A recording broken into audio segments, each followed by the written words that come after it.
Hello, my name is Gregg Simonson, and I'm Director of Strategy, Innovation, and Partnerships at International Diabetes Center, Health Partners Institute in Minneapolis, Minnesota. And I'll be moderating today's event. I want to welcome you to our brand new series titled Ketone Connect Innovative Solutions to Prevent Diabetic Ketoacidosis, a joint educational initiative brought to you by International Diabetes Center and Medscape Education, and supported by a grant from Abbott Diabetes Care. Over the next 6 to 7 months, we'll be preparing 6 events that will discuss important topics and advances in the care of individuals at risk for diabetic ketoacidosis, or DKA for short. We have engaged a variety of experts and key opinion leaders that will join the series, and a broad range of topics will be covered, including new guidelines, new data, real-world experience, and of course, clinical cases. The first event in the series is titled Ketoacidosis, a Primer. And joining me for this discussion today is Dr. Ketan Dhatariya, consultant in diabetes and endocrinology at Norfolk and Norwich University Hospital in Norwich, United Kingdom, and Dr. Richard Bergenstal, Executive Director of International Diabetes Center, HealthPartners Institute. Well, let's get started. So, Rich, what is DKA, and why is it important to discuss DKA prevention? Well, Greg, this is pretty critical to our whole series here. Do we have a problem? Let's start off with the what first. Look at the upper left-hand corner, DKA. That has the definition built right into those abbreviations. Have you been diagnosed with diabetes or have an elevated glucose 200 milligrams per deciliter or more? And that's an important or. You don't have to have an elevated glucose anymore to have DKA, particularly with the euglycemic DKA, which we'll talk about more in the future. Second, you have to have ketones, and you're going to hear more about ketones in a minute. But beta hydroxybutyrate greater than or equal to 3 millimoles per liter fits that diagnosis of elevated ketones. And finally, you have to be acidotic. You can have diabetes and some ketones, but if you don't have acidosis, you don't meet the diagnosis, and that's a pH less than 7.3 or a bicarb less than 18 millimoles per liter. So that's DKA. But is it really a major health problem? And I think it's easiest just to look at the slide and say, well, gosh, it's common, it's costly, it's dangerous. It actually is the leading event for hospital admissions. A great study out of France showing that it was like 5 times more common than hypoglycemia admissions or coma admissions or other causes of hyperglycemia leading to admissions. And if you give somebody a CGM, well, that's great. It reduces it maybe in half, but it's still twice the incidence of those others. So it is common. We need to deal with it. It's costly, $21,000 to $36,000 per admission in the U.S. And if you have one admission, you're likely to have another. The second one may cost a little less because they've dealt with it and have you in their records, but boy, that's expensive. And finally, it is dangerous. It is a major cause of mortality in young children and adults under 58. Yes, each admission, it's a pretty low incidence, maybe less than 1%, although 3 times that if you have type 2 diabetes with DKA and admitted. But that's still a big burden. And if you have an episode over the next year or 3 years, your rate of mortality in general goes up considerably. So common, costly, dangerous, worth dealing with. Right. Oh, thanks, Rich.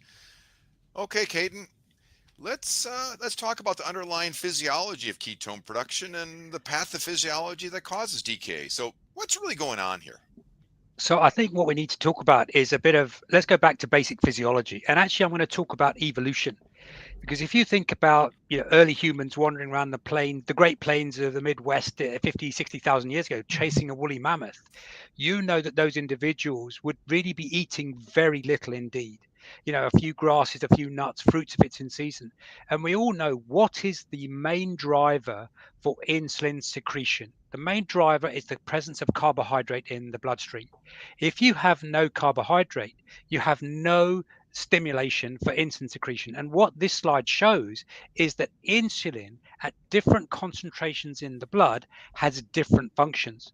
And so if you are starving, if you have no glucose whatsoever coming into your system, you have no stimulation for insulin. In the bottom right, that's what insulin does. If you have no insulin, your cells require an alternative energy substrate, and that energy is ketone bodies, and they come from the breakdown of free fatty acids. But the moment you start taking in a bit of carbohydrate, your insulin stimulation of insulin secretion goes up. You switch off ketosis straight away. You don't need those ketones because you've got glucose on board. If you then raise the glucose, so the insulin concentration a little bit more, then what happens is that you stop glucose from rising. So you stop hepatic gluconeogenesis. That's in the bottom left-hand corner. If your glucose rises a bit more, your insulin goes up a little bit more, then you start taking glucose into the cells to allow the glucose to start coming down. And then you stimulate glycogen synthesis to store that glucose. And ultimately, the very highest concentrations, it's an anabolic hormone. But basically, what you need to remember is if you have type 1 diabetes, for example, or if you've got severe insulin resistance with type 2 diabetes and your hormones, your counter-regulatory hormones change, that if your insulin isn't working, it's not allowing ketones to be suppressed. That's when you get ketogenesis. And it's the speed of the production of ketones which makes a difference. Because if you're starving, if you're otherwise healthy, then ketone concentrations can go up over a period of weeks and days and weeks. And that's fine because you can compensate for the acidosis. But if it happens very rapidly in somebody who's going into DKA, then you don't have time to have that respiratory compensation, that renal compensation, and you develop diabetic ketoacidosis. So often a raised glucose, but not always, as Rich said, ketones above 3, and an acidosis with a pH of less than 7.3. Excellent. And I wish you would have taught my biochemistry course. That way you summarized it beautifully.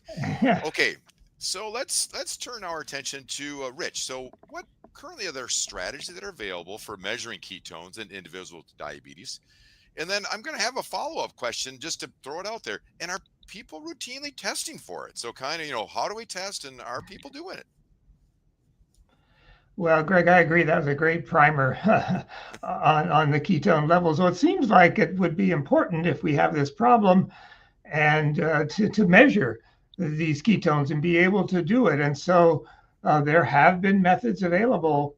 And we start off with the urinary analysis. And I think everybody's familiar with the test strips and this qualitative measure of matching some urine on a test strip and looking at it and looking at the color and do a negative trace, small, moderate, large. It's pretty cheap and it's available, but it's not very desirable. And people have to hunt for a place to do it and get the test strip. And by and large, people get these, but they never use them, or they can't find them or don't have them at the time when they need them. So along comes ketone meter that can actually just with a poke of the finger and a drop of blood can measure these ketones that Ketan mentioned, and then we get the level right there on the meter, and we start talking about millimoles per liter, 0.6, 1, 1.5, 3 being urgently high, and the others being elevated. We're debating what's high and how high is dangerous. But again, people don't test, so they don't carry this meter around with them. They can't find it when they need it. There's a really nice study out to 2023 on the British Medical Journal that said 64% of people never test the ketones no matter how high their glucose is, and 46% of people can't even tell you a symptom of ketoacidosis. So we have some measurement tools. They're not ideal. If we're depending on these to give us a clue, I think we need some new technology. Yeah, great. And good kind of reminder. We need to reinforce that. And so, okay. So let's move clinically. What are we looking for? So, Ketan, what do you think? So, clinically, what do we see when an individual diabetes is developing ketosis? So it varies actually, because if somebody has got hyperglycemia, and many people out there will know what the symptoms of hyperglycemia are. They're peeing loads, they're drinking loads, they're just thirsty all the time. They may be losing quite a lot of weight, and certainly at the beginning of their diagnosis, that's what will. And if they've never been diagnosed as having diabetes, that's what they'll come to attention with. But if they've just got hyperglycemia, they'll, as you can see here, they'll be feeling a bit nauseated, not necessarily vomiting straight away, but just feeling a bit queasy. As I said, drinking, peeing, and eventually, if the ketones start rising quite high, they will start vomiting. Many people develop tummy pain, and actually, tummy pain can be a sign of ketosis on its own. And so often they may even present to the surgeons with an acute abdomen. And you want to make sure that those surgeons, when they go to the ER, do a glucose and a ketones before they take them to the operating theatre. And of course, they'll feel tired because, as I said before, the insulin allows glucose to enter the cells. There's not enough insulin. The glucose isn't entering the cells. Those cells are tired, and so you feel fatigued. And if you examine somebody who's going or developing DK, that you'll often notice that fruity smell on their breath. The acetone. It smells like pear drops, those sweets that you may have got as a child, or nail varnish remover if you're that way inclined. That's what it smells like. And if you examine them, they'll be dehydrated, they'll have dry mucous membranes, they'll have a low blood pressure. They may, if they're really advanced, if they've left it a long time, they may then be obtunded. That means they're unconscious and they're in extremis. You need to be able to diagnose it by doing the D, doing the K, doing the A, make that diagnosis and start them on the insulin and fluids as soon as you possibly can, as soon as you make that diagnosis. Excellent. Great. Nice summary.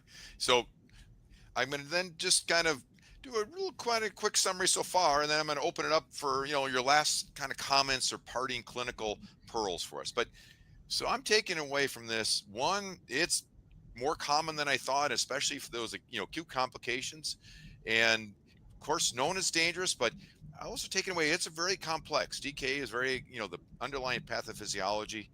And from this, really, it's clinically important that we understand the signs and symptoms and treatment. So that's excellent. Okay, so we're kind of nearing the end, and I want to open it up to you both, and because the really good conversation. But any parting thoughts for the audience here that you'd like to share with the group about in the area of that we've been talking about in DKA that would be important that you want to share? So, Rich, let's start with you. Okay. Well, I appreciated this quick discussion, just to be aware that we do have a problem. We think about high glucose, low glucose, low glucose, but DKA has escaped a lot of people's attention. So put it on the radar screen. Number two, don't count on your glucose to be your guide. That alone is not enough. And I just we'll bring that up again in a future session, I'm sure. But don't rely on the glucose to tell you if you're in danger with maybe having ketones. Great points. Ketan? So I would just say that, we've moved on. Technology in diabetes is definitely moving. Many of you, if you're old enough as I am to remember boiling urine, and that when blood glucose testing strips came out, they were a revelation. We've all moved to that. And now, of course, many people around the world are using continuous glucose meters. The same evolution is happening with ketone meters. We've started with urine. We have the ability to measure finger prick ketones, and actually the future suggests there may be something on the horizon, which we'll all be talking about very shortly, which is continuous ketone monitoring. So you just better watch this space, where it's all about the evolution of technology. Well, that's a great segue, because we're going to be covering that in later, events that are part of our series here. So nice to kind of get people thinking about that. Well, I want to thank you both for participating in our first event here. That's part of our Ketone Connect series. And so do that. And then to our audience, I really wanted to thank you for participating. And just to say that our discussion today has been recorded and saved to Medscape social media platforms, and also on the dedicated Medscape playlist on YouTube. So please bookmark this page, and like all events, like that and subscribe. So just to premiere our next episode, we'll be discussing the clinical impact of DKA, and our guest will be Dr. Thomas Dana from Breakthrough T1D. You may formerly known that as the Juvenile Diabetes Research Foundation. And so Dr. Thomas Dana will be our guest for that. So again, make sure you can claim credit, either your CME or CE credit, and here's a URL and if you want, or a QR code that you'd like to use to claim that credit. So on behalf of Medscape Education and Abbott Diabetes Care, I want to thank you for participating in this activity, and I look forward to seeing you on future events coming up as part of our series on Ketone Connect. Goodbye.